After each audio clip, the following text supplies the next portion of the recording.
Na ano po dito manok ron mga kaboys no. Dala na gikan sa kong papa sa bukid mga kaboys. So yayod ang gidad andrig manok mga kaboys no. Bay og laki yun yung mga kaboys.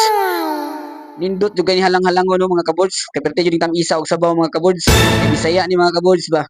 So pero dili na to ni ihawon mga kaboys no kay atuan ni padaghanon mga kaboys. Kita mga kaboys no managhan ni mga kaboys dili ni siya maapektuhan sa ugnay mag-immunize sa silingan mga kaboys no. Ron managhan jud ni siya mga kaboys.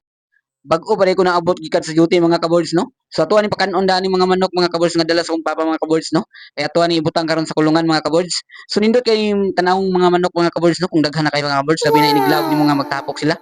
Nindot kay tanawon mga kaboys nya dili pud ka mahutdan aning sudan mga kaboys kung wala kay ikapalit og sudan no pwede ra jud ka mag-ihaw aning manok mga kaboys.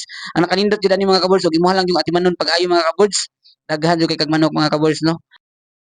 Mag-ampo lang jud ta kanunay mga kaboys no nga mabuhi ni sila og managhan kay og managhan ni sila mga kaboys makakaon jud tanig manok mga kaboys. So thank you kay mga kaboys no. Paki-like og share na lang ko sa akong video mga kaboys. Salamat.